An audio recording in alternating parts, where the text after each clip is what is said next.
Refugees and asylum seekers in Toronto continue to try and find help months after we first highlighted the issues last summer. Many would have thought they would find housing by now, but the vast majority continue to wait. Everything goes back to zero. That's a very big challenge.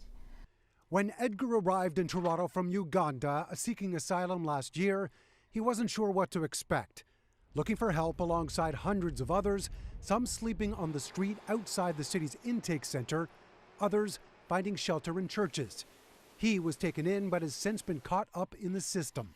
I was trying to go through the paperwork and stuff. It will be 90 days here. Then after 9 days here, you then get a house to live in. It's unfortunate. It hasn't been only 90 days. On this day, Edgar is able to visit a friend's apartment while not in a shelter at night. But unfortunately, he's become a statistic. As of March 17th, there were still more than 4,000 refugee claimants in Toronto's shelter system and nearly 1,900 being accommodated outside shelters, including 404 families on the placement list. Would you say then the urgency still exists? The urgency still exists, my brother. Community leaders say more can be done to find urgent housing for refugees beyond the shelter system. Let me just go around the city to locate the empty buildings that could be used for housing asylum seekers. There are many buildings. We just need the political will. We just need somebody to prioritize this. The city claims nearly 2,000 refugees have been discharged from the shelter system into permanent housing from the start of July last year until the end of February.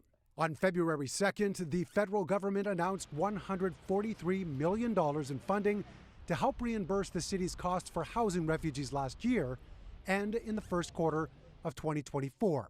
As of next week, that time is up. Can you offer any hope to the people that are still waiting at this point?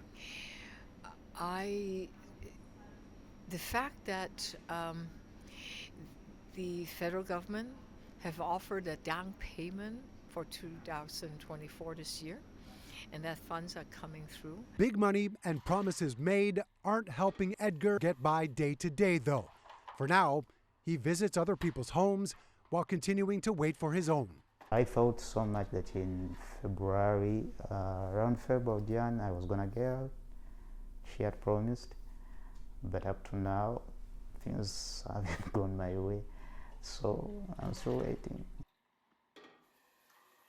While the city and some outside agencies have managed to keep some refugees off the streets, I have been told that as of last night, 717 refugees and asylum seekers have entered the shelter system so far this year, a cycle that seemingly has no end at this point. Mark McAllister, City News.